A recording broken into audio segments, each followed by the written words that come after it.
A noite será de aromas, cores e sabores, com a condução do sommelier profissional Vinícius Santiago, diretor de degustação da Associação Brasileira de Sommelier do Rio Grande do Sul, ABSRS. Iremos degustar 8 rótulos, entre vinhos e espumantes dos principais terroirs do Brasil. São eles: da região vitivinícola da Serra Gaúcha, o vinho tinto Merlot de Merlot, representando a denominação de origem Vale dos Vinhedos, da vinícola Pisato Vinhas e Vinhas. O espumante Brut Blanc de Noix, da vinícola Dom Giovanni de Pinto Bandeira, representando o terroir da campanha gaúcha, vinho tinto Taná, safra 2017, da vinícola Batalha Vinhas e Vinhos. Da Serra do Sudeste, vamos degustar o vinho tinto AAC, da vinícola Czar Nobai. Representando o terroir dos campos de cima da serra, o vinho tinto Aracuri Pinot Noir, da vinícola Aracuri Vinhos Finos. Direto da Serra Catarinense, o vinho Laranja Arancione, da vinícola Világio Conte. Representando o terroir de São Paulo e sul de Minas, o vinho tinto Filosofia, elaborado com a uva Cabernet Franc da vinícola Góis. E do Vale do São Francisco, o vinho tinta Testar de Syrah, da Miolo Wine Group. Para acompanhar esta degustação, estão com a gente hoje Andréia Gentilini Milan, diretora da ABSRS, Vinícius Santiago, sommelier, diretor de degustação da ABSRS, Deise da Costa, sommelier, cofundadora da @Voo de Vinho, e Leandro Baena, o Choro da Videira, sommelier e blogueiro, que dividem o palco comigo hoje. De forma digital, contamos com a participação de Jéssica Marinzec, sommelier e embaixadora da Evino, diretamente de São Paulo. Muito obrigado, boa noite a todos, obrigado pelo convite. É uma honra estar aqui falando com vocês sobre vinhos do Brasil, porque eu acredito que o Brasil é um país com potencial imenso. Como professor de vinhos internacionais e de vinhos do Brasil, frequentemente me perguntam qual é a casta emblemática do vinho brasileiro, qual é a melhor representação do vinho brasileiro, e eu sempre travo na hora de responder essa pergunta, não porque o Brasil não tenha um produto emblemático, mas porque o Brasil é muito grande, e por ser muito grande é um país muito diverso e múltiplo. Então nós temos diversos vinhos, diversos símbolos de qualidade de vinho no Brasil, e a degustação hoje vai mostrar isso um pouco para a gente. Então nós temos um bate-papo mostrando as principais regiões, as principais características.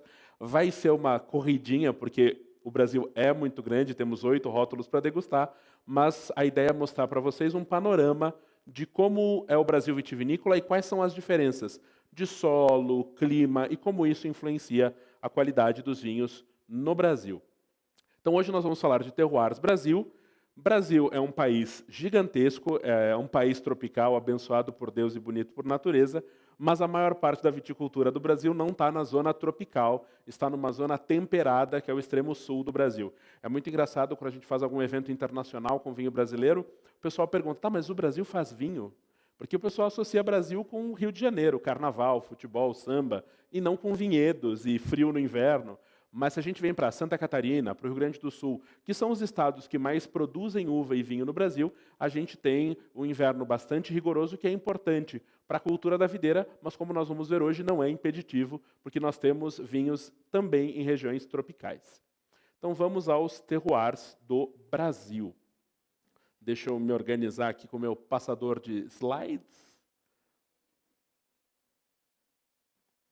Foi. Então nós temos aqui 6 regiões principais no Brasil para a produção de vinhos. Temos no Nordeste o Vale do São Francisco, que está entre 2 estados, Bahia e Pernambuco. Nós temos Santa Catarina, com Planalto Catarinense, outras regiões em Santa Catarina também produzem vinhos, e as 4 regiões mais famosas, mais conhecidas, estão aqui no sul do Brasil, no Rio Grande do Sul, e de norte a sul nós temos os Campos de Cima da Serra, que faz fronteira com Santa Catarina, temos a Serra Gaúcha, que é a região mais conhecida, que mais produz volume de vinho no Brasil hoje, temos a Serra do Sudeste, que está ao sul de Porto Alegre, quase chegando na fronteira, né, com o Uruguai, quase na fronteira com a Campanha Gaúcha, e temos a região mais austral do Brasil para a produção de vinho, que é a Campanha Gaúcha, que faz fronteira com o Uruguai e com a Argentina, que é uma região muito extensa. Além dessas zonas que são as principais e onde a gente vai se focar um pouco mais hoje, nós temos outras regiões do Brasil, como São Paulo, Minas Gerais, temos produção no Paraná, no Rio de Janeiro, produção em Goiás, produção em Brasília. Então, vários estados brasileiros hoje produzem uvas, estão elaborando vinhos de boa qualidade. O Brasil também tem um sistema de indicações geográficas, né? Nós temos 7 indicações geográficas hoje no Brasil. Dessas 7, uma em Santa Catarina e 6 no Rio Grande do Sul. E das 6 que estão no Rio Grande do Sul, 5 estão na Serra Gaúcha, que é a região com mais tradição vitivinícola no Brasil hoje. Mas temos outras regiões trabalhando, montando seus projetos para também se tornarem uma indicação geográfica. Nós temos uma denominação de origem, que é Vale dos Vinhedos. Nós vamos, inclusive, degustar na sequência um vinho da DO Vale dos Vinhedos. Nós temos também Pinto Bandeira, que é uma IP, uma indicação de procedência. Temos Monte Belo. Temos Altos Montes e Farroupilha, todas na Serra Gaúcha. Temos em Santa Catarina os Vales da Uva Guete, que também é uma IP, e a IP mais nova, mais recente, é a Campanha Gaúcha, da qual nós também degustaremos vinho hoje. Então, aqui tem um mapa que mostra a denominação de origem e as IPs na Serra Gaúcha. E como vocês podem ver no mapa, a Serra Gaúcha é uma região muito grande, muito ampla, com diversos municípios que vão ser responsáveis por produção de uva de grande qualidade para vinhos no Brasil hoje. Então vamos começar falando de Serra Gaúcha, a nossa principal região, a nossa região mais famosa, mais conhecida para a produção de vinhos e uvas de alta qualidade no Brasil. Panorama geral. Serra Gaúcha, nordeste do estado do Rio Grande do Sul, é uma região que está no paralelo 29 Sul, e para quem já fez curso de vinho e já ouviu falar em latitude, longitude, paralelos onde vai se desenvolver a viticultura no mundo, via de regra é entre os paralelos 30 e 50 norte e sul. Então a Serra Gaúcha está meio que no limite da viticultura no hemisfério sul, né? Ela está no paralelo 29, mas a gente tem um efeito da altitude, né? A Serra Gaúcha vai estar entre 600 e 800 metros acima do nível do mar, e as temperaturas vão variar em médias de 13 graus no inverno a 23 graus no verão, uma região de clima temperado e bem úmida. É uma região onde chove bastante. As chuvas geralmente estão concentradas no início do outono, março chove, castas tardias não são as melhores adaptadas à região, mas castas precoces, como a Chardonnay, vão dar origem a espumantes de altíssima qualidade, vinhos tranquilos de altíssima qualidade, e nós também temos castas como a Merlot, que são de meio ciclo, que vão amadurecer muito bem nessa zona, e o substrato, o solo, a rocha-mãe, é basalto, é um solo bastante argiloso na sua superfície de maneira geral, muito rico em matéria orgânica, então tem que cuidar a viticultura para não produzir demais e poder produzir vinhos de alta qualidade. Aqui é um mapa para entender a quantidade de municípios que formam a Serra Gaúcha. Então são diversos municípios, cada um com características diferentes, com vales, com montanhas, zonas com maior altitude, menor altitude. E vou falar bem breve das IPs principais, né? Nós temos a IP Monte Belo. A IP Monte Belo é associada ao município de Monte Belo do Sul, que está no final do Vale dos Vinhedos. Então, quem vier visitar o Vale dos Vinhedos, estenda a sua visita até Monte Belo. Inclusive, o símbolo da IP é a Igreja de Monte Belo, que está no alto de uma colina, é belíssima. Ali vai se produzir vinhos brancos, tintos, espumantes, com um destaque para a casta Riesling itálico, nos brancos principalmente, e o uso de uma levedura isolada nessa região, né, que vai fazer a fermentação alcoólica e vai dar a característica de terroir, de aromas e sabores dos vinhos de Montebello.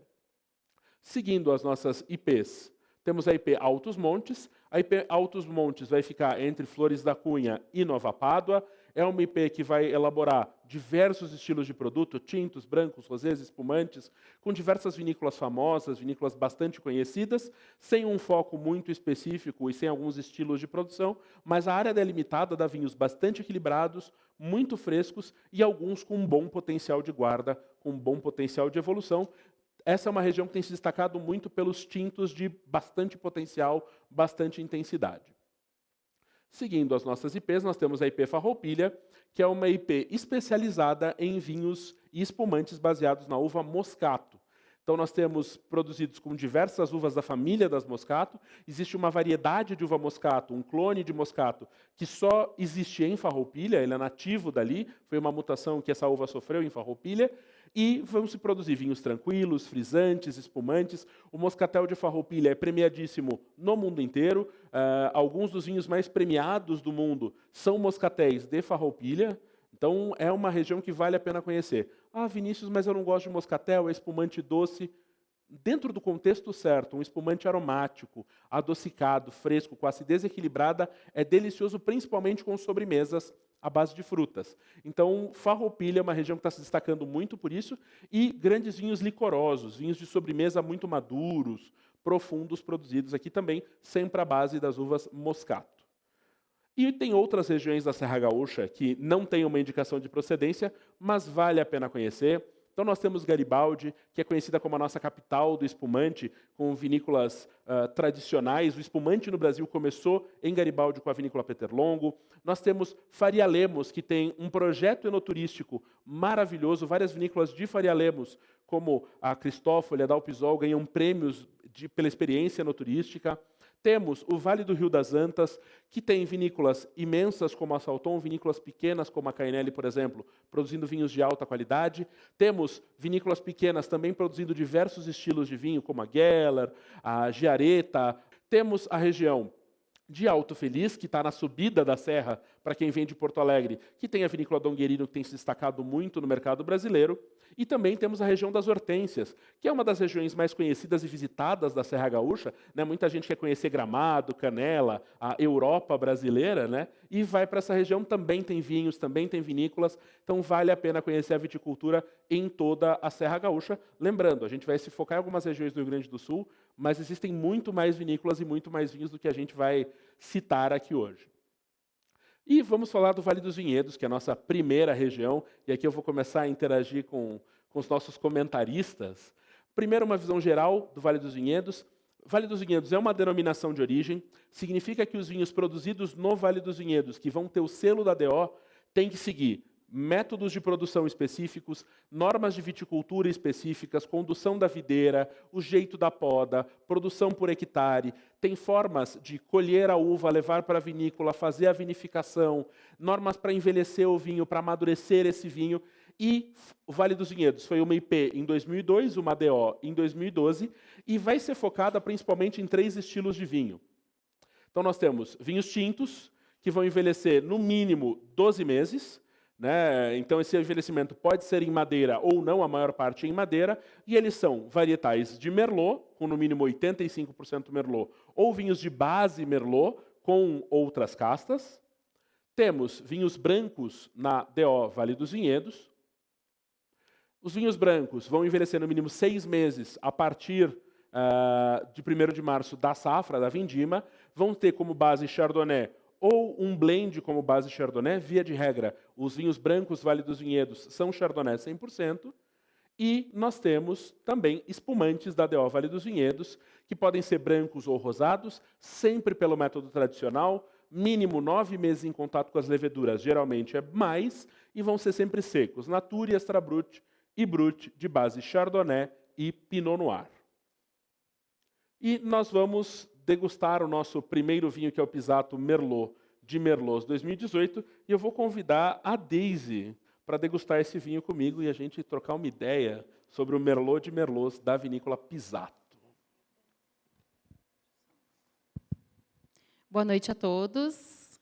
É uma honra estar aqui com esse grupo maravilhoso e poder discutir um pouquinho e falar das nossas maravilhas brasileiras, né? São tantos terroirs. Então, vamos para a primeira etapa aí, que é um Merlot de Merlots, né? A gente fala muito de Merlot no Brasil e ela quase que ficou a uva emblemática do Brasil. E aí, quando as pessoas perguntam, né, mas qual é a uva do Brasil? Aí eu pergunto, e qual é a uva da Europa? Quantas Europas a gente coloca dentro do Brasil e quantas uvas temos na Europa, né? O Brasil também, eu acho que é isso. Mas a Merlot, sim, ela é a queridona dos nossos portfólios e sim, ela se comporta muito bem. E aqui a gente tem um dos grandes exemplares brasileiros, né, nacionais. Então, é um vinho muito instigante já na cor. Eu acho que ele resgata muito essa questão da degustação, né, por ser Merlot de Merlots, então, da Pisato. A gente já conhece que tem outros rótulos também de Merlot deles, mas esse aqui é muito instigante, porque nessa cor dele, uma cor muito, né, um rubi, ele mostra todas as características e nuances também de um rubi mediano, que é uma cor, tem uma tonalidade bem aberta já. E ele é muito brilhante, instiga isso, trazendo o fator da acidez, que provavelmente vai ser muito agradável, né? Então, aqui ele já, eu acho que está super bem apresentável. Nos aromas, também instiga trazendo as notas de frutas vermelhas, ele mostra um toque muito discreto, um floral também. A gente vai em busca da madeira, porque nós brasileiros, querendo ou não querendo, sempre estamos em busca de uma madeirinha no vinho, né? Esse aqui tem a passagem por barrica, mas no aroma extremamente discreto, super elegante, bem integrado, né? Eu não sei se os colegas concordam, mas acho que o aroma dele ele entrega bastante, bem presente de Merlot, né? O que o Merlot nos traz, então. Vamos para o paladar, né? Degustaram.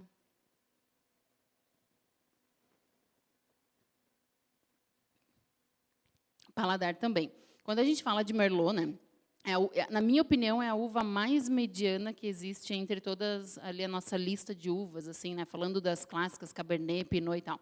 Então, Merlot é bastante mediano, e no paladar esse vinho está super integrado, porque a gente fala de equilíbrio, né, mas equilíbrio entre o quê? A acidez está muito presente, muito agradável, um médio mais, assim. Aí tem a questão do tanino, que vem esse tanino também elegante, macio, né, a fruta que foi macia e tal. Madura, né? O tanino está macio, e ele tem essa questão do álcool, que, na minha opinião, está super bem integrado. Então, é um Merlot assim, que agrada gregos e romanos, eu diria, mais ou menos nessa linha aí, né? O Pisato Merlot de Merlots, ele tem esse nome porque ele é um Merlot que é um blend de diferentes parcelas de Merlot de uma região, uma zona dentro do Vale dos Vinhedos chamada Santa Lúcia. Então, são parcelas do vinhedo Santa Lúcia que são vinificadas separadamente, depois é feito esse blend desse Merlot. E o Merlot na Serra Gaúcha, ele tem essa vantagem de ser de meia estação. Como ele amadurece ali por final de fevereiro, mais ou menos, eu geralmente não pego as chuvas que vêm em março, não vou pegar as chuvas que vão chegar no final do verão, começo do outono, e aí nós temos um vinho muito harmônico, e quando a Daisy fala mediano, não é o nível de qualidade, é o equilíbrio do vinho, porque Merlot tem como padrão taninos médios, acidez média, álcool vai ser médio para mais, vai ter um bom volume de boca, e esse vinho tem uma linda concentração de fruta no paladar e no nariz. Um baita equilíbrio entre madeira e fruta, e essa intensidade aromática, junto com essa acidez, e esse tanino, que apesar de estar muito macio, ainda tem alguma estrutura, ainda tem potencial de evolução, esse é um vinho que vai evoluir bastante bem, é um vinho bem jovem, é um vinho 2018, e uma curiosidade sobre Merlots DO Vale dos Vinhedos. Esse é um dos Merlots DO Vale dos Vinhedos, para quem quer conhecer, nunca provou, quer entender bem qual é o padrão, qual é a referência, essa é uma excelente referência, mas existem vinhos que vão ser recortes de uma única safra e de um vinhedo com melhor exposição.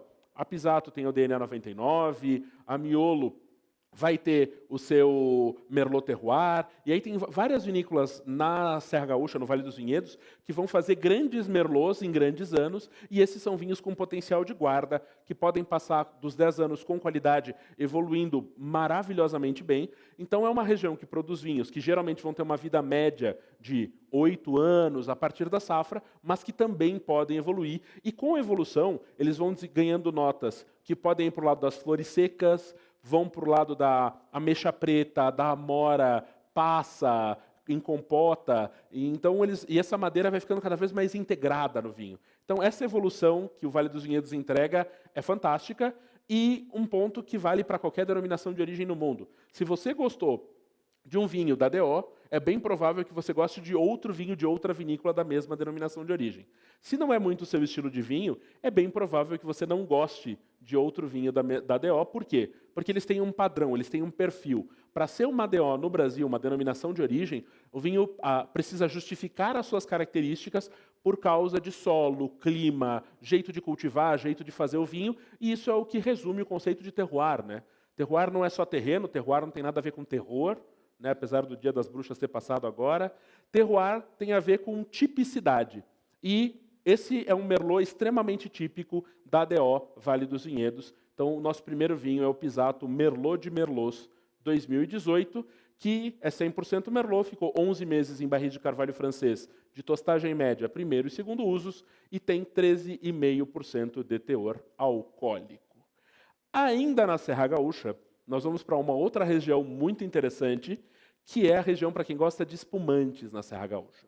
Só mostrar para vocês antes, essa é a Vinícola Pisato, uma vinícola pequena, super charmosa no Vale dos Vinhedos. Eles têm uma degustação fantástica, eles têm harmonizações com tábuas, então vale muito a pena reservar e ir lá fazer uma harmonização com queijos regionais, com charcutaria regional. Além dos vinhos da DO, eles também têm vinhos de castas diferentes, como Ogiodola, Alicante Boucher, que não são muito conhecidas, e então vale muito a pena conhecer e vale visitar a Pisato, que fica no Vale dos Vinhedos. E aí nós vamos para Pinto Bandeira.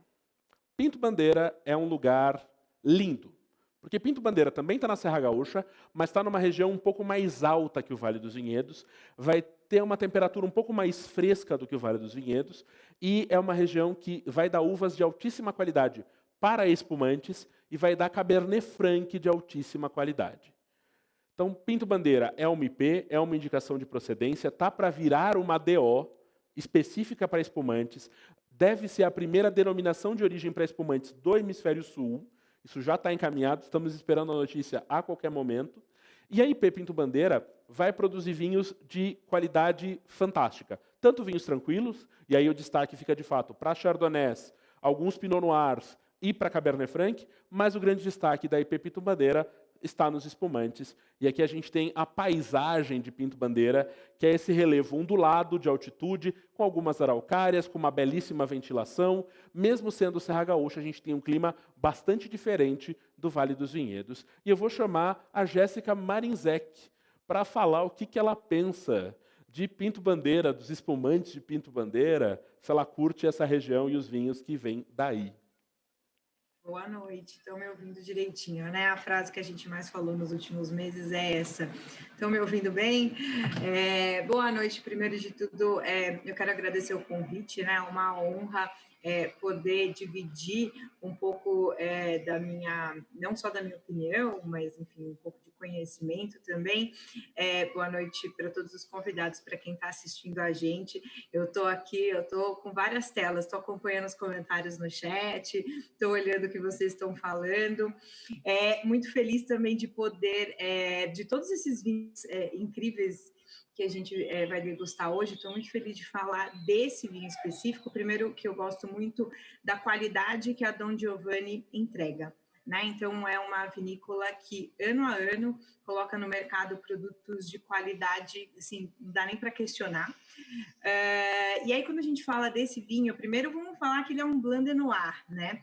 E aí, muita gente, nas aulas, Vinícius já deu bastante aula quando a gente fala, é possível fazer vinho branco de uvas tintas, aí todo mundo fala, como que pode? Pode, galera. Então, esse é um vinho espumante feito de uvas tintas, né? Então, mais precisamente de Pinot Noir, é possível fazer isso. A gente encontra esse corpo e a gente encontra essa acidez da Pinot Noir quando a gente prova esse vinho em boca, mas a gente vai fazer o passo a passo aqui. Além disso, passou 24 meses amadurecendo, né? Em contato com as lias. E aí, de novo, né? Pô, lia, Jéssica, o que é isso? Então, eu sempre brinco que a levedura, ela é o Highlander aí da nossa vinificação.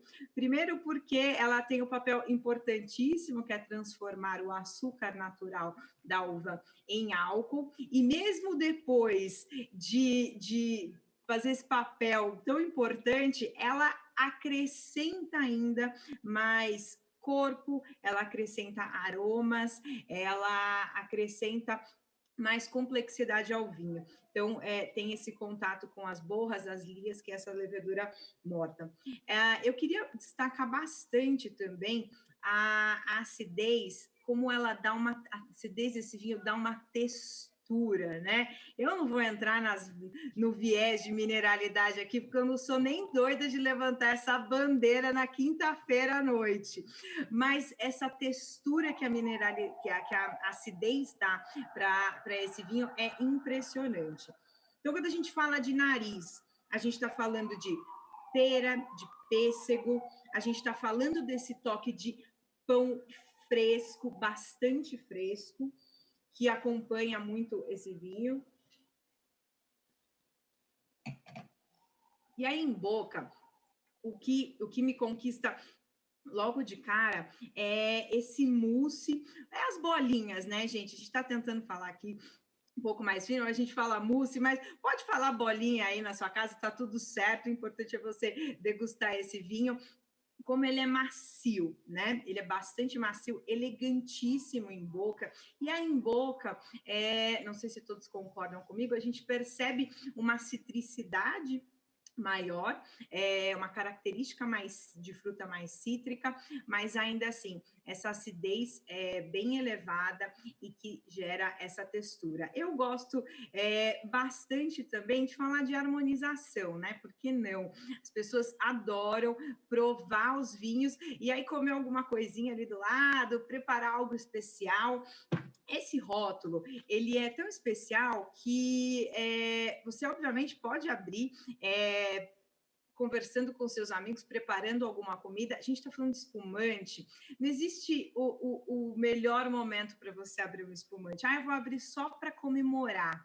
Os espumantes nacionais, assim como outros vinhos, não necessariamente só espumante, mas os espumantes nacionais, eles têm uma gama tão diferente de complexidade que não precisa esperar a celebração, não. Você pode abrir um moscatel, como o Vini falou no começo, se é a tua praia. Você pode abrir um vinho como esse, que é um pouco mais complexo também, para se dar o prazer de novas experiências com o espumante, mas eu não consigo deixar de pensar num galetinho, na verdade, porque eu tô aqui, minha cabeça tá aí, num galetinho delicioso com esse rótulo aqui, porque ele tem essa estrutura para fazer uma harmonização aí que vai além de uma entrada, por exemplo. Essa é a minha contribuição, porque eu também não quero falar demais. Muito obrigado, Jéssica. A Jéssica é amiga minha, professora, parceira do Mundo Vinho. É uma pessoa que eu gostaria de conviver mais. E fica o convite para vir aqui para o Rio Grande do Sul. Eu entro com um galetinho, você traz o espumante, a gente faz um bem bolado. Mas, de fato, esse espumante que a gente provou é o Dom Giovanni Blanc de Noir Brut, né? E ali tem um NV porque ele é um não vintage, um espumante não safrado. E o Blanc de Noir, ele tradicionalmente é feito de Pinot Noir. Esse caso ele é 100% Pinot Noir, mas ele é um espumante branco feito de castas tintas. E o mais legal é que você sente essa característica da uva tinta, que é essa textura que a Jéssica falou, essa acidez que muita gente vai chamar de crocante no vinho, né? Como um vinho pode ser crocante? Essa acidez que ele tem elevada dá essa textura no paladar. Ele tem esse tempo de contato com a levedura, então ele tem essas notas de autólise, o pão, o fermento, mas com um bom frescor, bom equilíbrio no paladar. Ele é um espumante brut, ele tem 10 gramas de açúcar por litro. Ele poderia ser mais seco, mas esse açúcar residual aqui está para equilibrar a acidez e dar o jogo, né, desse produto no paladar. E falando de harmonização, fica a dica para vocês, para esse espumante especificamente. A Dom Giovanni, além de vinícola, é uma pousada. E além de pousada, tem um restaurante. E um dos pratos mais tradicionais na Dom Giovanni é o risoto de alcachofra. E aí eu vou contar uma história minha, porque eu trabalhei um tempo na Dom Giovanni, e as plantações de alcachofra são feitas pelo pessoal da Dom Giovanni, do lado da vinícola e da pousada. Então, trabalhando lá, no verão a gente ia, colhia as alcachofras, cozinhava tudo num panelão, despetalava para pegar os corações de alcachofra e colocar em conserva e fazer o risoto ao longo do ano. A alcachofra é um dos alimentos mais difíceis de harmonizar, porque a alcachofra tem uma substância chamada cinarina, que deixa qualquer outro sabor no paladar doce demais. Então precisa de muita acidez e muita potência no paladar para equilibrar a alcachofra.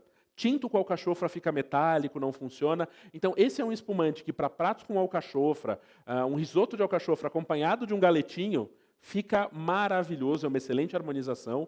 Recomendo que vocês conheçam a Dom Giovanni, visitem a região. É uma zona que, além da Dom Giovanni, tem outras vinícolas clássicas produzindo espumantes de altíssima qualidade. E um ponto importante sobre Pinto Bandeira. Muita gente pergunta, Pinto Bandeira é melhor que champanhe? É tão bom quanto champanhe? Dá para comparar Pinto Bandeira com champanhe? Não dá para comparar, e não é nem por qualidade, mas é por tipicidade. O espumante produzido em Pinto Bandeira tem uma tipicidade muito única, muito particular. São espumantes que vão ter, geralmente, uma acidez menor que champanhe, mas tem uma fruta mais madura, costumam ter uma boa estrutura no paladar, costumam ficar longo tempo em contato com as leveduras, e vinícolas como Dom Giovanni, como Cavigais, como Valmarino, e a própria vinícola Aurora, na linha Pinto Bandeira, produz espumantes com muita consistência ano após ano. Então, são espumantes que têm um nível de qualidade constante na sequência dos anos, por isso vale muito a pena conhecer essa região. E faltou harmonização com o DO Vale dos Vinhedos, né? O DO Vale dos Vinhedos vai acompanhar a massa no nosso jantar italiano, né? O galetinho com espumante, a massa com molho vermelho, a bolonhesa, aqui se come muito tortei, que é uma massa recheada com moranga, com molho vermelho, vai harmonizar lindamente com o Merlot DO Vale dos Vinhedos. Muito obrigado, Jéssica. Daqui a pouco eu volto contigo para trocar mais ideias sobre vinhos. Obrigada. Bom, aí... Cinematográfico, né? Não, bem lembrado. O Leandro Choro está lembrando aqui que o mais legal da Dom Giovanni tem a pousada e tudo mais, mas eles têm um passeio nos vinhedos, e você chega numa parte que é aberta, meio que um descampado, e eles têm uma edificação super pequenininha, que é um deck elevado, que é para ver o pôr do sol tomando espumante. Exatamente, com girassóis, vendo o fim do dia. Idílico. É maravilhoso. É uma experiência... e aí uma dica também, né? É uma região que vai produzir muito bons espumantes, é uma região para petiscos muito bom. Então, para a galera que curte... A gente está no Brasil, cultura de boteco, sabe? Para comida de boteco, e falo, comida de boteco raiz, para comer bolovo, harmonizando com espumante, sabe?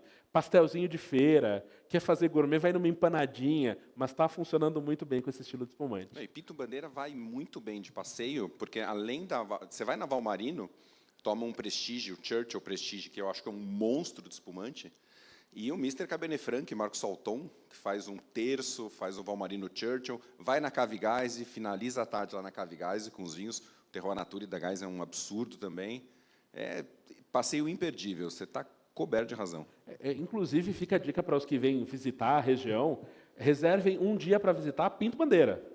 Tá? Assim, fui para a Serra Gaúcha, não pensem só no Vale dos Vinhedos. Reservem 2 dias para visitar o Vale dos Vinhedos e pelo menos um dia inteiro para visitar. Tem restaurantes excelentes em Pinto Bandeira. Pinto Bandeira é uma cidade de primeira, porque engatou a segunda, você está fora da cidade tão pequenininha que é, mas é muito charmosa e é essa região mais elevada, tem uma vista que o Vale dos Vinhedos não tem. Então, o pôr do sol realmente faz toda a diferença. E aí nós saímos da Serra Gaúcha e nós vamos para a Campanha Gaúcha. E antes de falar da região, eu vou falar com a Daisy, que a Daisy é uma pessoa que pega o carro e ela sai por aí visitando vinícola e fazendo contato e conversando com as pessoas. Então, a Daisy teve esses dias agora visitando a Campanha Gaúcha. Né? Como é que foi essa road trip? E que aventura, né? Que aventura. Pô, tá louco, a gente faz tanto isso no mundo, por que não vai fazer aqui do lado, né? Então, vamos lá, né? E peguei o carro, sim, numa quinta-feira, pós Brazil Wine Challenge aí, e vamos para a Campanha Gaúcha, né? Que fique bem claro, eu não bebi os vinhos durante o concurso, tá? E aí fui para a campanha. Passei 11 dias, sim, é possível ficar 11 dias na campanha, tá? Para quem ainda acha que a Campanha Gaúcha tem 1 ou 2 vinícolas lá, não. Tem muita coisa e eu consegui completar, então, 2.500 quilômetros com o meu carro na campanha. E foi incrível, porque agora estou com essa emoção toda, está aqui dentro, pulsando ainda, a gente vai lá, conversa com pessoal, troca uma ideia, come uma carne ali, né, e tal, porque a campanha tem uma carninha muito boa, né? Um churrasco, uma parrilha, né? E aí, sim, a campanha gaúcha é aquela extensão enorme, né? Quilômetros e quilômetros, um relevo muito diferente do que a gente tem aqui na Serra Gaúcha, e é isso que torna o Brasil tão único, né? Mas tão único com tanta diversidade, né?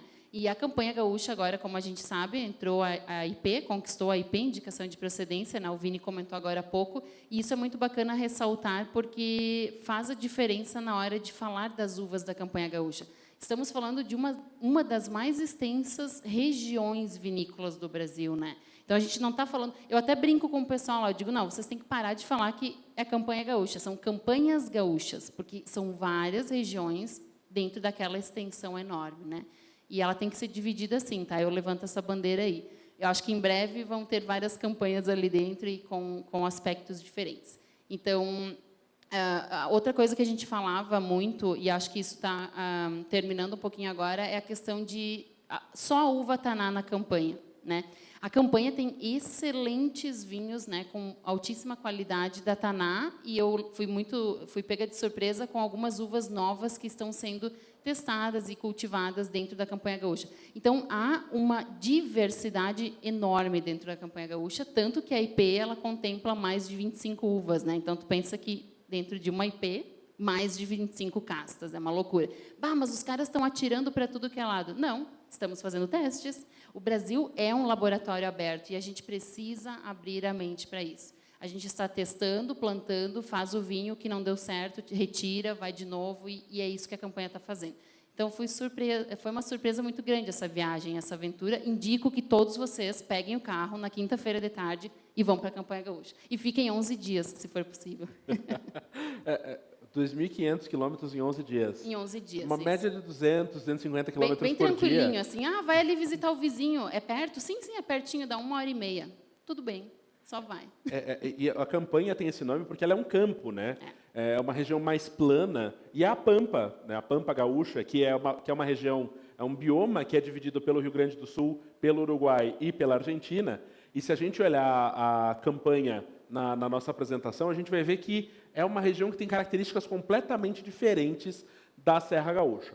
Então, campanha extremo sul do Rio Grande do Sul, a gente está principalmente no sudoeste do estado, fronteira com a Argentina, fronteira com o Uruguai, e essa região da campanha gaúcha é uma região que está no paralelo 30, né? Estamos com 12 graus de média no inverno, 24 graus no verão, mas é uma região que é bem mais baixa do que a Serra Gaúcha, e a gente vai ter uma pluviosidade menor, ainda é uma região bastante úmida, mas apesar de chover 1.400 milímetros, essa chuva não é tão concentrada no verão.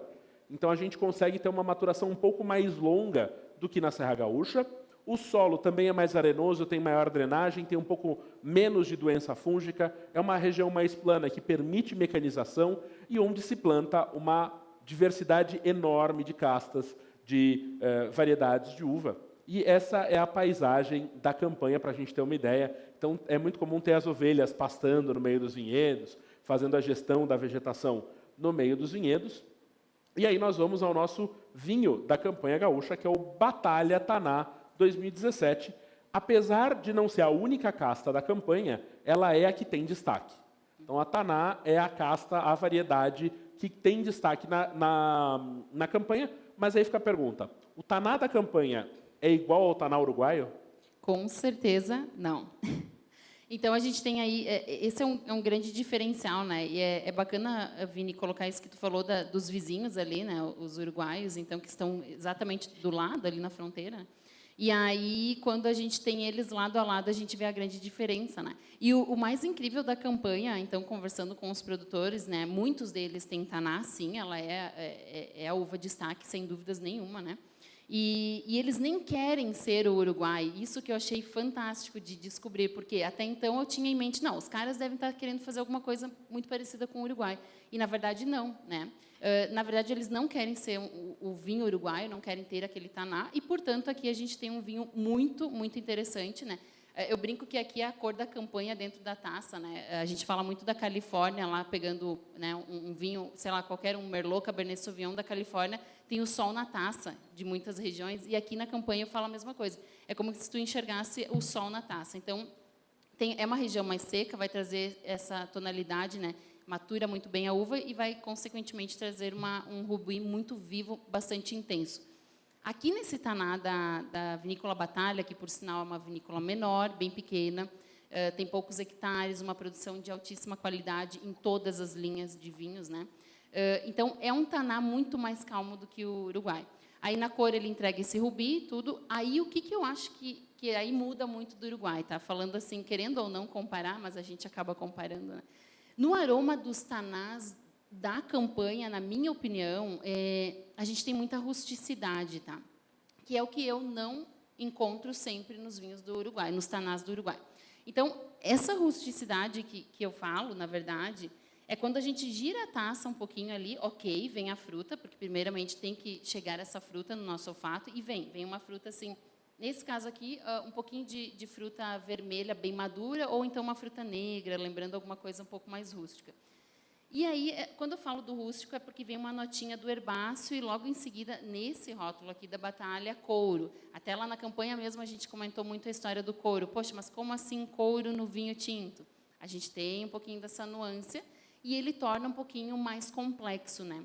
Diferente de pegar um taná na mão e ele ter aquela frutona pesada, aquela, né, toda aquela compota, por exemplo. Eu, sinceramente, não encontro a compota nesse taná aqui do Batalha, né, da Vinícola Batalha.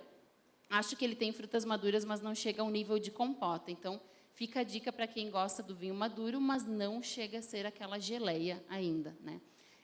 No paladar, é um vinho que ele agrada muito também, porque tem todo o equilíbrio ali entre a acidez, o tanino. Quando a gente fala do tanino, todo mundo já olha torto, assim, porque pensa que é aquele tanino rasgando o paladar, né? Aquela tanicidade assim que deixa a boca super seca, e não é.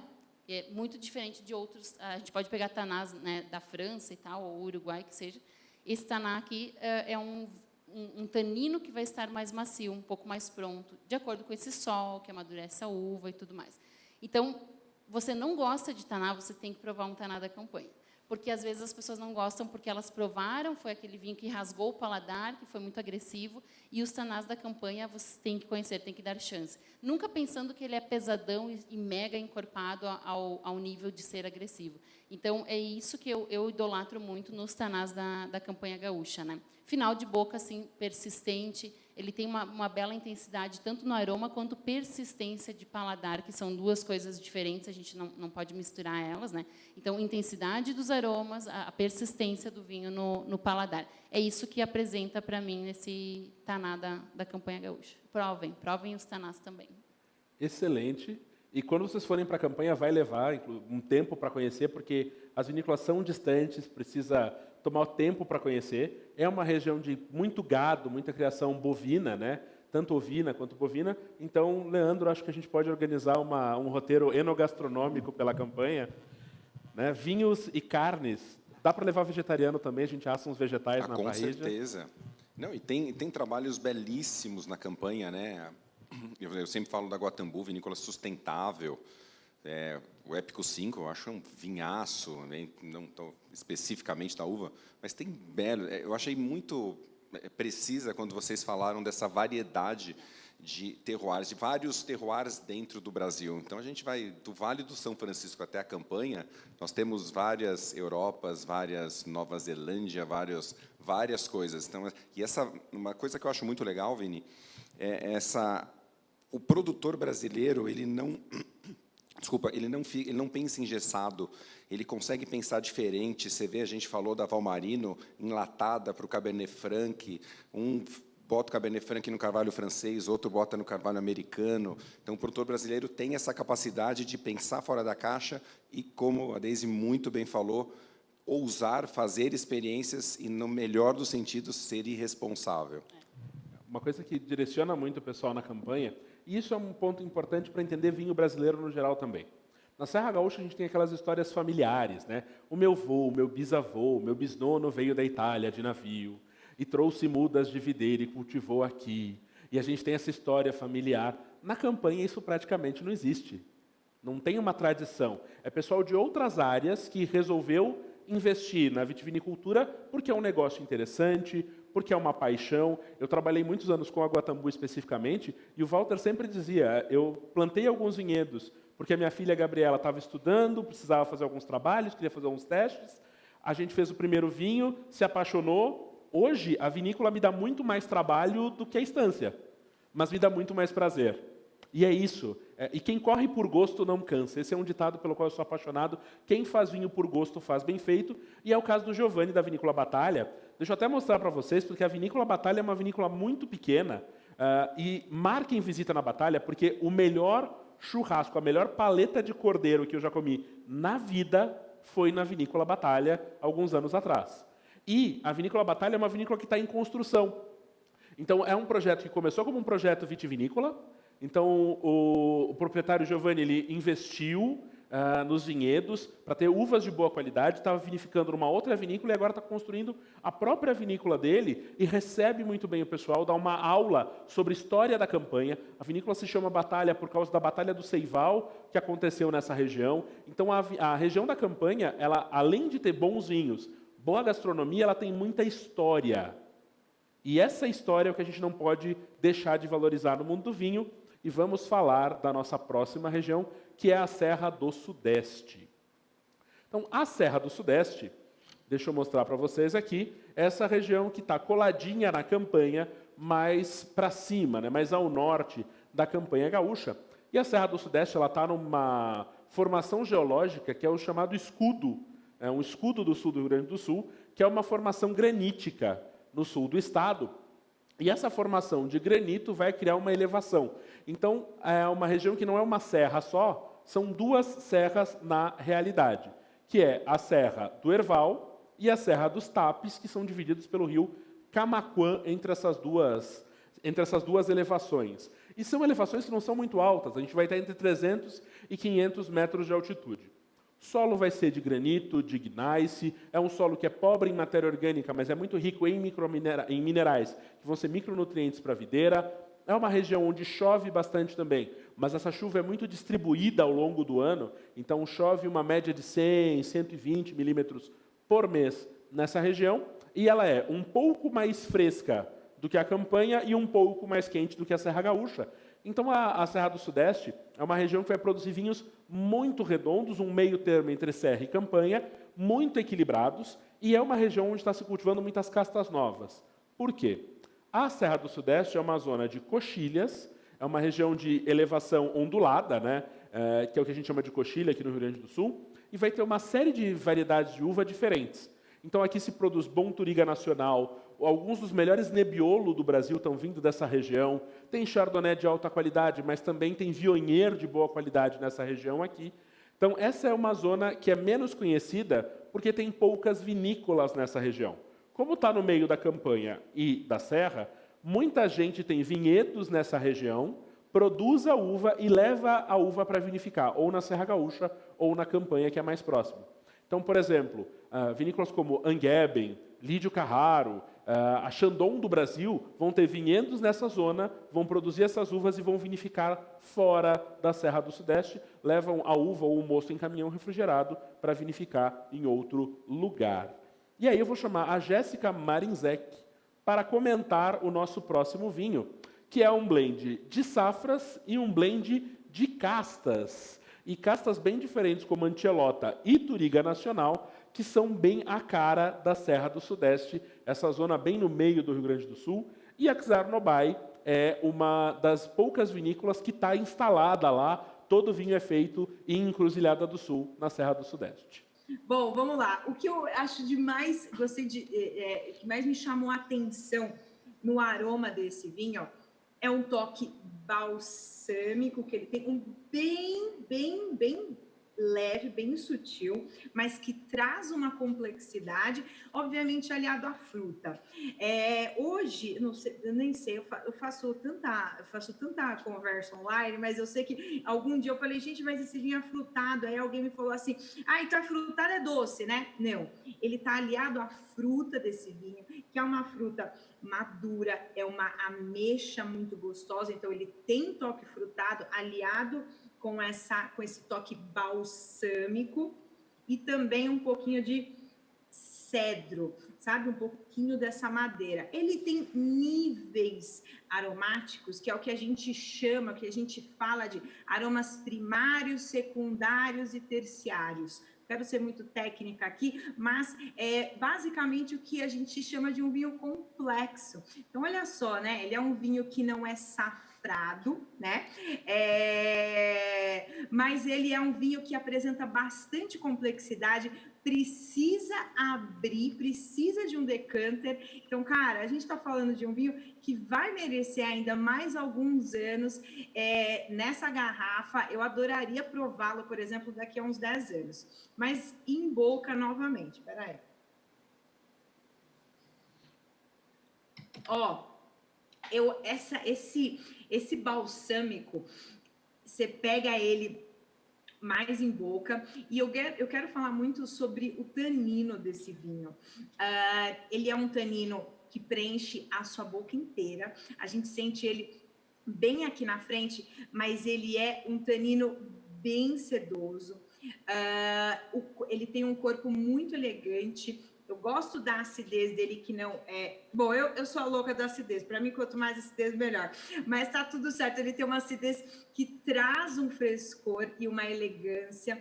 E aí nós vamos para a região dos Campos de Cima da Serra, extremo norte do Rio Grande do Sul. Aqui nós estamos na fronteira com Santa Catarina, e essa é uma região extremamente alta. Então, aqui a gente vai ter os aparados da serra, por exemplo, é uma região com muita altitude, e essa altitude vai trazer frio, frescor. É uma das regiões mais frias do Rio Grande do Sul. Quando neva, geralmente neva primeiro por aqui.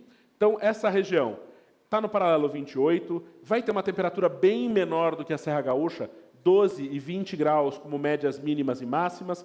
É uma região onde vai chover um pouco menos também, entre 900 e 1.100 milímetros. Entre 1.800 milímetros, chove bastante, mas está entre 900 e 1.100 metros de altitude. O vinho que nós vamos degustar, que é da Aracuri, está com vinhas plantadas a 960 metros de altitude, solo basáltico, é um planalto, né, um platô, essa região dos Campos de Cima da Serra, e apesar de ser uma região bastante úmida, como a chuva vem a partir de março, castas precoces se adaptam melhor. Então a gente tem excelentes Pinot Noirs e excelentes Chardonnays nessa zona. Também estão começando a pipocar algumas castas portuguesas e tem algumas vinícolas ensaiando com castas como o Syrah, como o Malbec, por aqui também. Mas o destaque fica para Chardonnay, Sauvignon Blanc, num paralelo com Santa Catarina, né, com o Planalto Catarinense, e nós temos Pinot Noir de alta qualidade nessa zona. Para ter uma ideia, é uma região que, em paisagem, ela é bastante ensolarada, então a uva consegue amadurecer bem, e antes de chegar à chuva, se a uva amadurece relativamente rápido, a gente vai ter muita concentração de aromas e sabores, mas muito frescos. Enquanto na Serra Gaúcha a gente tem uma fruta preta madura, é mais normal nessa região aqui a gente ter uma fruta mais fresca. A não ser em anos muito quentes, mas a fruta é mais fresca. É normal que os vinhos dessa região usem menos carvalho, por muitas vezes terem uma concentração um pouco menor de fruta e terem mais acidez. E aí nós vamos degustar um Pinot Noir da Aracuri. Eu vou chamar a Daisy para comentar o Pinot Noir da Aracuri. Muito bom. Então, a gente está falando, né, como o Vini colocou ali, de uma região muito promissora, né, no Brasil. Eu acho que é muito bacana ressaltar, para quem não conhece ainda Campos de Cima da Serra, e eu confesso que é uma das regiões que eu menos conheço, sim, também. Mas eu dei uma atenção há um tempo, tem uns 2 anos mais ou menos que eu comecei a observar. E aí é interessante a gente lembrar que é uma região que sempre plantou uvas híbridas. Então, eles sempre tiveram o cultivo, esse manejo da uva híbrida, mas a uva fina, de fato, ela vem ganhando espaço cada vez mais e se destacando no setor geral de vinhos do Brasil. Esse da Aracuri, que também é uma vinícola, eu brinco muito que é uma das vinícolas mais caprichosas que tem, porque conversando com a Paula, enfim, que é enóloga, e o pessoal de lá, eles comentam muito dessa questão da madeira. E esse vinho, principalmente, a gente está falando de um Pinot Noir, então, um dos representantes de Campos de Cima da Serra, né? Até a Paula mesmo comentou, até eu uso a madeira, mas eu usei a madeira mais usada que eu tinha. E eu achei isso fantástico, porque quando a gente fala do carvalho mais novo, teremos muito mais propriedades no sentido intensidade e persistência. E nesse Pinot Noir se manteve muito a delicadeza característica da uva Pinot Noir, né? Então, ele é um vinho que tem uma cor, enfim, uma intensidade muito bonita, brilhante, mais uma vez. É um rubi claro, né, como tem que ser um Pinot Noir, no sentido geral de uma região fria, né, que a gente está falando de altitude. Estamos falando de uma região que venta bastante, então eles não têm tantos problemas com doenças fúngicas, porque esse vento vem e faz uma espécie de limpeza e tal. Então, é uma uva que tem uma boa sanidade. Nesse Pinot Noir, é isso que a gente consegue observar. A cor, eu também diria que ela é bem convidativa, e, né, por ser esse rubi. O fato é que, nos aromas, aqui ele já traz bastante fruta, tá? E essa história da madeira que a gente está falando, que a vinícola cuida para não usar o peso da madeira, o peso da barrica, esse aqui teve 3 meses de carvalho, então, bem discreto, né? Eu acho que, não sei se vocês concordam, mas está bem elegante, discreto, deixa a fruta falar, deixa a uva se exibir e apresentar o que ela tem. Então, assim, frutas vermelhas, lembrando aquele morango, tudo bem discreto e bem integrado, né? Um toquezinho da madeira muito discreto, como eu falei. É um vinho que traz um pouquinho de especiaria, então eu também sinto uma nota de cravo da Índia, mas um cravo da Índia bem calmo, bem tranquilo, assim, não tem nada de muito pesado. No paladar, ele vem, de novo, com a elegância de Pinot Noir, e aí aqui eu ressalto o seguinte, tá? Muitas das pessoas que bebem vinho hoje, ou que estão entrando no mundo do vinho, algumas são apaixonadas por Pinot Noir e outras têm um preconceito do tamanho do planeta Terra, com o Pinot Noir. Eu tenho amigos que não se permitem beber um Pinot Noir porque é muito leve, porque não tem corpo, porque ele passa reto e tudo mais. Gente, Pinot Noir é uma das uvas mais elegantes que a gente tem aí no mercado. Elegância que a gente fala é manter todo o equilíbrio, não vir carregada de nada, assim, daquela fruta extremamente madura, aquela fruta que vem uma compota e tal. Então, aqui estamos com um grande exemplar de Campos de Cima da Serra, que manteve, sim, uma grande elegância no paladar. Não é um Pinot Noir enjoativo que você vai colocar no paladar e vai sentir aquela concentração de fruta que a gente fala, que preenche teu paladar demais e sai do rumo de uma Pinot Noir. Mantém super bem todas as características, a acidez aqui está muito bem controlada, é uma característica da Pinot Noir, ela traz isso para nós, né, nos deixa salivando um pouquinho mais. Tanino extremamente leve, macio também, né? E eu brinco muito dessa paisagem da fruta no paladar da Pinot Noir, que é o que me instiga muito, me encanta bastante. Nesse vinho aqui, eu vou só dar mais um golinho, porque eu estava até agora degustando ele, então, né, assim por trás das câmeras, né? Eu vou dar mais um golinho nele para falar do final de boca, então. Quando alguém fala Pinot Noir não é uma boa uva, fala assim, avisa lá na Borgonha, então. Né? Avisa o pessoal lá para parar de plantar, para substituir as uvas, né? Então, olha só, ele te deixa salivando, ele te deixa com essa nota, né? E é o que eu digo, o final dele não é curto, mas também não esperem que o final vai ser super longo, tá? Fica ali entre mediano e tal, mantém essa acidez. Eu, por exemplo, estou salivando agora, tá? Então, mantém essa acidez, mostra a fruta no final, que eu acho que foi muito bem trabalhado nesse vinho, foi manter a fruta. Quando a gente fala de fruta, é quando você engoliu o vinho. O que permaneceu ali? Permaneceu só aquela madeira. Permaneceu só a acidez. Não, aqui você continua com a fruta. E é isso que nos instiga a ir para o próximo gole. Então, se permitam, bebam Pinot Noir. A gente não tem no Brasil, não sei se vocês lembram agora, mas não tem tantos Pinots assim no Brasil, tá? Como temos Merlot ou Cabernet Sauvignon. Mas quem acha que Pinot Noir é um vinho super leve é porque não está enxergando a elegância dele. E a gente tem que saber beber vinhos elegantes, além dos vinhos, né, super potentes e os grandes vinhos. Então, eu acho que esse aqui é um rótulo que entra nessa lista da elegância do Brasil, Pinot Noir. E aí vamos para o Planalto Catarinense. Santa Catarina, região mais fria do Brasil. Se neva no Brasil, neva aqui. Eu costumo dizer que neve brasileira é que nem Papai Noel e Coelhinho da Páscoa. As crianças acreditam, quem é adulto já não tanto. A neve brasileira, quem viu, quem não viu, vai ver cada vez menos. porque quem trabalha com vitivinicultura acredita no aquecimento global. Mas, apesar disso, essa região que está em altitude e está em Santa Catarina é um planalto. Inclusive, um dos passeios mais fantásticos para fazer é descer a Serra do Rio do Rastro, que é uma estrada que serpenteia do alto da serra para o litoral de Santa Catarina, e em poucos quilômetros você vai descer muito na serra. A visão da serra à noite com a estrada iluminada é lindíssima, mas é uma estrada difícil de dirigir, tem que ir devagarzinho, mas é um passeio belíssimo. Dá, inclusive, para começar nos Vales da Uvaguete e subir para o Planalto, ou começar no Planalto e terminar no litoral, e ainda pegar uma praia em Floripa. É uma região que está no paralelo 28, o Planalto, né, a parte alta da serra. É uma região bastante fria, 12 a 20 graus, só que a gente está em maior altitude. Tá?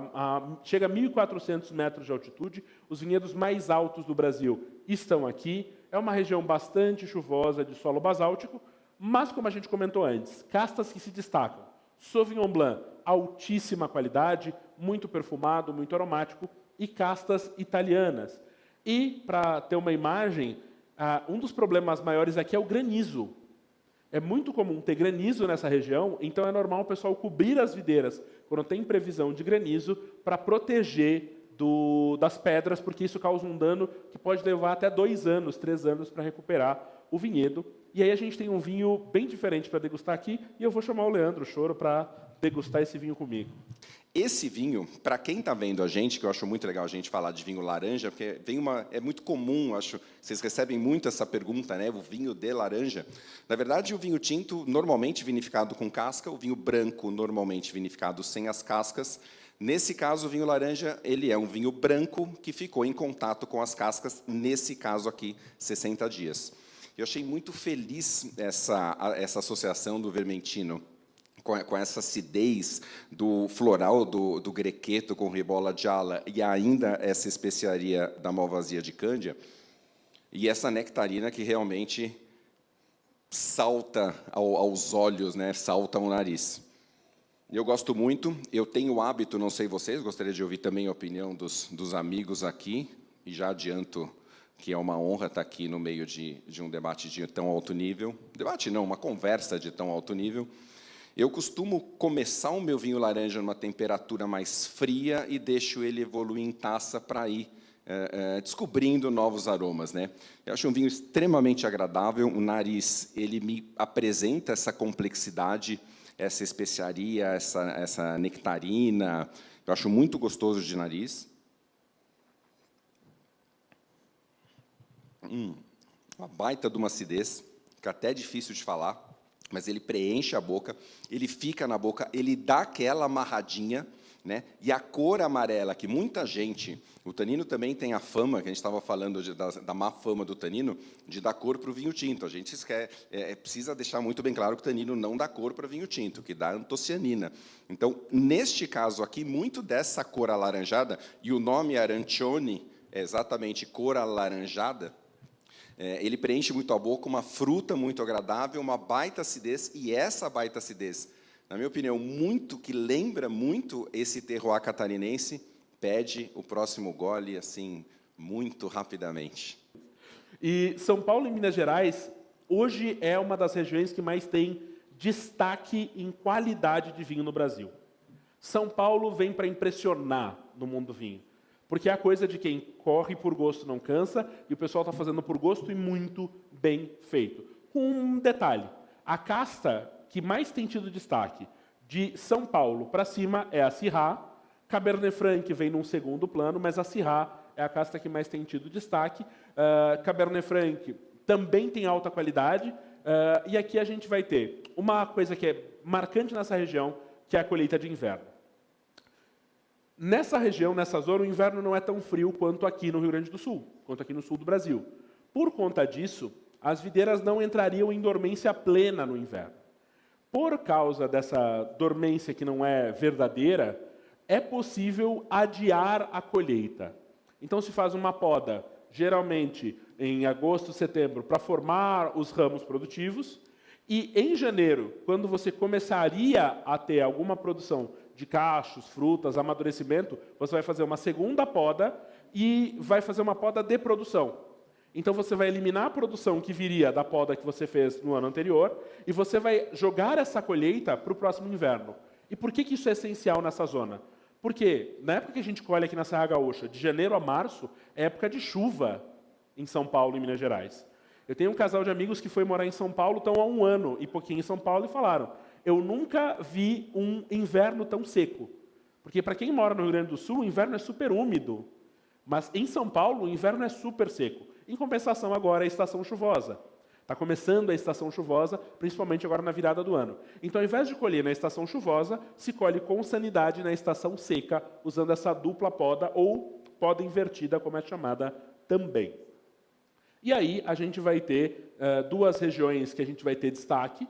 Uma é a Serra da Mantiqueira, sul de Minas, norte de São Paulo, que é uma zona mais alta, onde vai ter a Serra da Mantiqueira, zona de produção de café, zona muito chuvosa, mas principalmente no verão, solo de granito e bastante argila, e dá para ver esse chão vermelho, né, argiloso, tem essa cobertura dos cachos para evitar os pássaros, que são um problema na região, e nós temos o leste de São Paulo, região de Sorocaba, do interior, o pessoal fala com os R meio enrolado.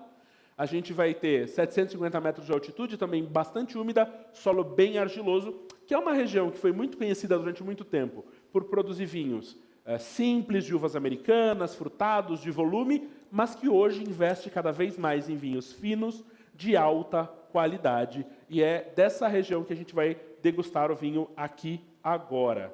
Então, nós temos o vinho de número 7, e eu vou convidar o Choro da Videira para degustar comigo. Também terra vermelha, bastante argiloso, que é o Filosofia Cabernet Franc da Vinícola Góes, do interior de São Paulo. Eu tenho muita alegria para falar da Góes. O primeiro Filosofia, posso estar enganado, mas o primeiro Filosofia não era a colheita de inverno, ele era a colheita normal, não é isso? Depois eles fizeram a colheita de inverno.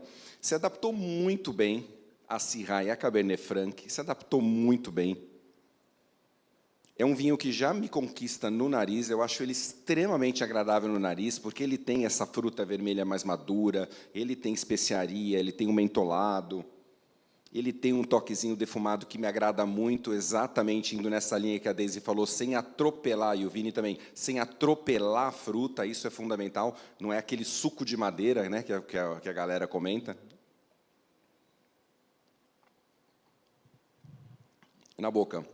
Ele dá aquela amarrada na boca, você percebe os taninos, não são taninos desconfortáveis, é um tanino fino, é agradável, você saliva, ele tem volume de boca, ele tem estrutura, ele permanece na boca, um retroolfato persistente e agradável.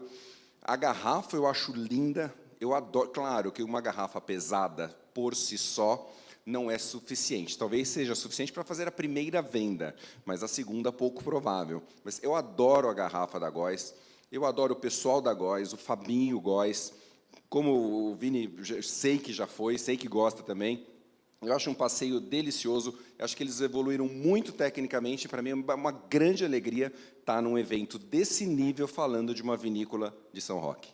E agora a gente vai sair do Sudeste e vai para o Nordeste do Brasil. Nós vamos lá para o Vale do Rio São Francisco, lá para o submédio do Rio São Francisco, que é o lugar no Brasil onde não tem inverno. Clima tropical. Lá tem estação seca e estação chuvosa. Então, o Vale de São Francisco tem algumas curiosidades. Então, aqui a gente vai estar no paralelo 8, paralelo 9, completamente fora, tá? É uma das poucas regiões de vitivinicultura no mundo tão perto do Equador. É algo quase sem precedentes no mundo do vinho. E, nessa zona aqui, a gente vai ter temperaturas médias. A média na estação chuvosa é de 22 graus. Considerando a média entre o dia e a noite, tá? Que tem bastante diferença. No verão, a média é de 32 graus. A gente não tem muita altitude, chove pouco, chove 500 milímetros na estação chuvosa, e é um solo que vai ser principalmente pedregoso e arenoso ao redor do Rio São Francisco, que vai fazer esse efeito moderador da temperatura dessa região. É uma zona de fruticultura de altíssima qualidade, é uma região que produz frutas tropicais para exportar para o mundo inteiro, produz uva de mesa para exportar para o mundo inteiro, suco de uva de altíssima qualidade e excelentes vinhos. Só que aqui, castas mais tardias e de clima quente vão se adaptar melhor, e é o caso da Syrah.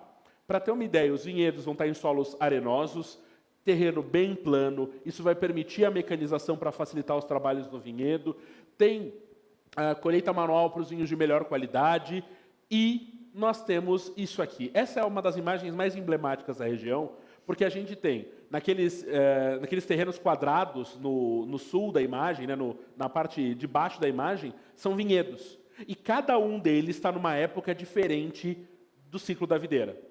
Se você vier para a Serra Gaúcha, você vai encontrar o ciclo da videira, uma etapa do ciclo da videira. Enquanto aqui no São Francisco, você tem o ciclo da videira acontecendo simultaneamente em vinhedos diferentes o ano inteiro.